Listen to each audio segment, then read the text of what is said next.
What's up, everybody? Happy Thursday. Hope all you're having a great day so far today. Getting into this episode, GH, listen. So basically, Dex and Jocelyn had the conversation they should have had many moons ago. I, I'm just exhausted from them as a couple. I really am at this point. I'm just glad Dex was finally honest with her. Because he said exactly how I felt yesterday. Be honest with her. Tell her that you don't want to get out the business. Because he don't.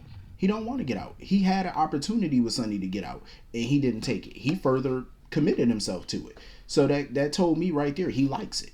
He likes being a criminal.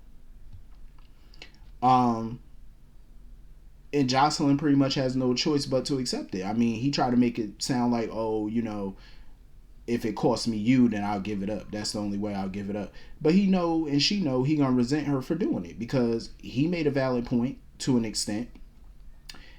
He likes the money. You know what I'm saying? Some people who get into, criminal activity, they a lot of times they do it for the money. Some people do it for the adrenaline of it, for the excitement. But he's doing it purely a lot of times for the money because he feels like that's all he's good at is being a criminal. With just a high school diploma and stuff, he feel like he's not gonna make a very good living doing anything else. And I'm like, a part of me get what he's saying, but another part of me feels like that's a cheap ass cop out. It's very cheap to me because we are in 2023. We're not in 1963. Shit was different back then. You know what I'm saying? You had to have a college education and do this X, Y, and Z to get to where you are. But today it's a bit different. Is it still good to have a college degree? Yes, to an extent. But that's not the only way to make substantial money either. Look at everybody out here. You got people who are social media influencers who get brand deals, modeling, and Dex definitely looks like he could be a good male model.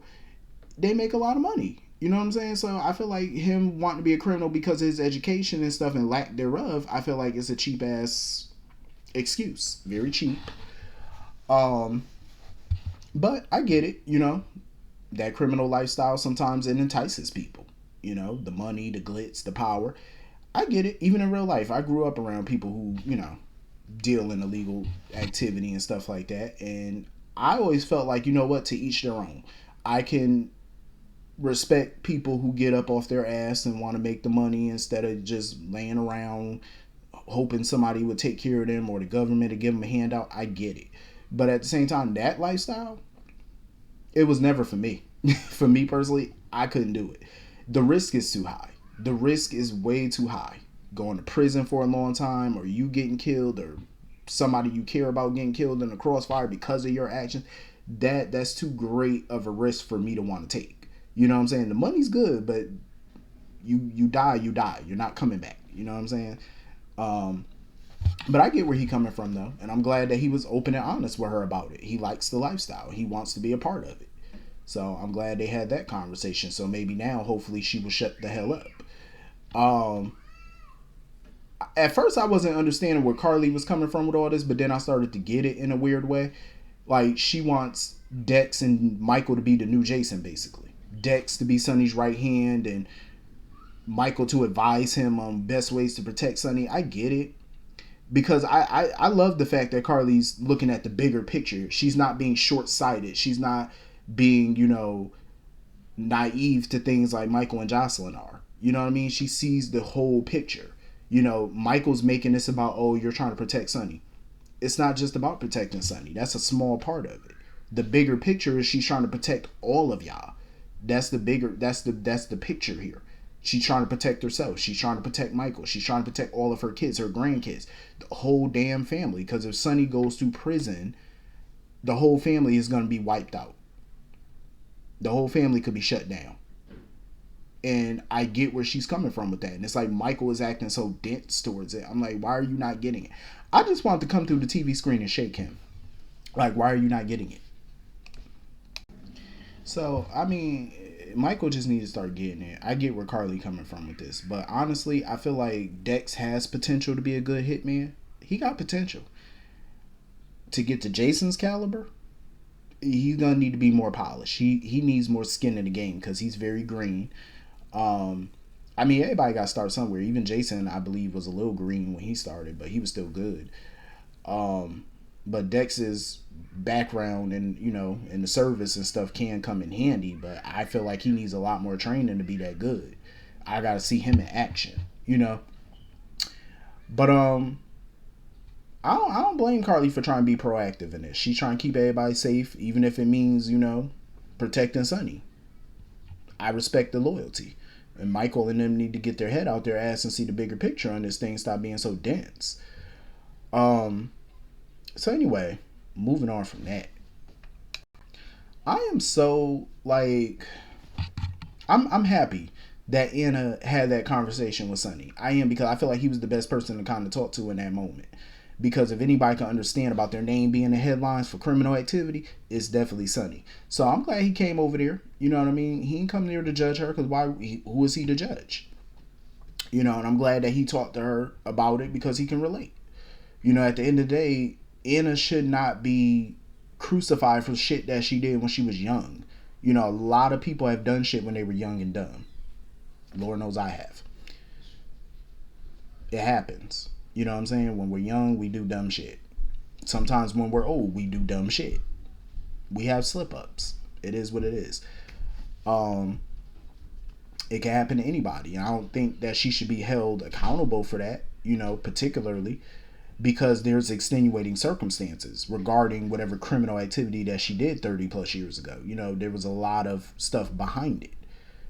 And that's the thing about the media. They put stuff out there without adding the context, because they feel like, oh, the context don't matter. They want to crucify you. So let's put out the juicy stuff, but leave out the why. You know what I mean? So hopefully Anna's going to get out of this. She's going to come out of this. And I get, Dante feeling like, how does she rebuild her life? If anybody can do it, it's going to be her. She's definitely going to be, rebuild her life. But her focus right now is not even on her career. It's on her grandchildren. And I'm glad that Valentine was there to, speak positive words into her and, be there for her, be a shoulder for her. Because her biggest concern is her grandchildren. How are they going to look at her now? And I do agree with Valentine. I feel like she's going to, don't underestimate Emma. Because I definitely feel like once she explains things to Emma and Noah when he gets older, I think they will understand, especially Emma. She'll understand it. Sometimes you do shit, sometimes you get manipulated into doing things, it happens. Because even Valentine said it. When he was, a spy and stuff like that, he did some shady shit. It comes with the territory. It definitely does. Sometimes it comes with it. And it sucks that her past was used against her, but I think she's gonna come out bigger and better than what she once was. I think this is the dawning of a new chapter for her, and she needs to embrace it.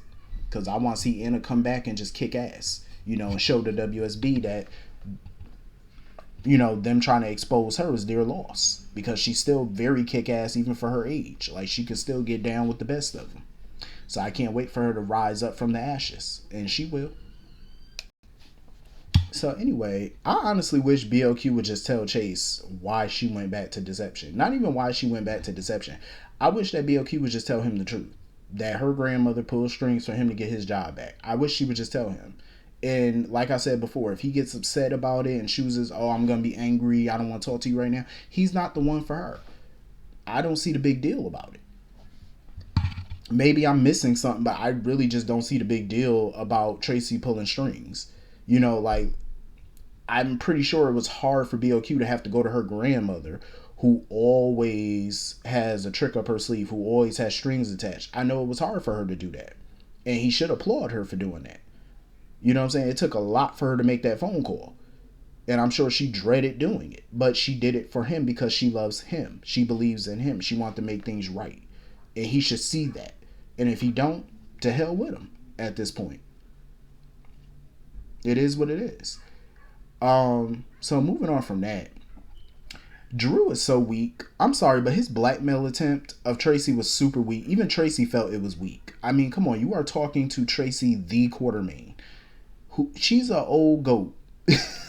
She's been around the block a very long time. She's been blackmailed throughout the years. She's blackmailed people throughout the years. Hell, she's currently blackmailing her own granddaughter. Like, come on now.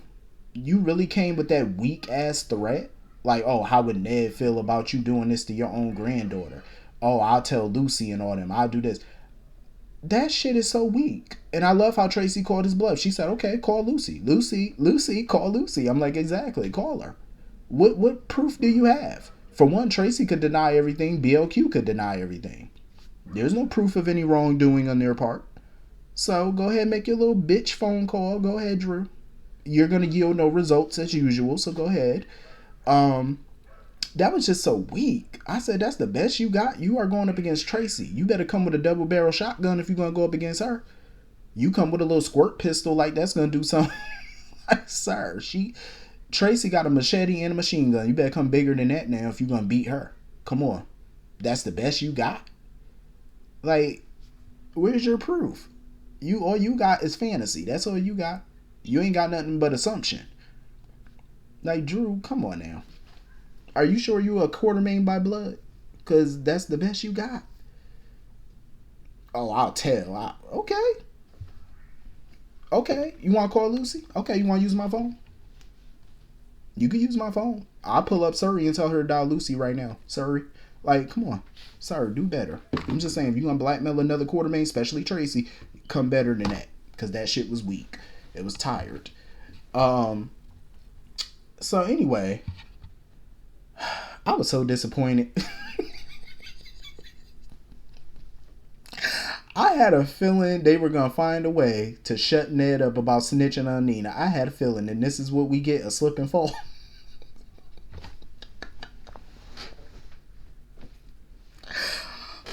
Ned, come on now, Ned. Your old ass should have known better that if you should know better than to run in the pool area. You know it's slippery and wet over there. What the hell was he thinking?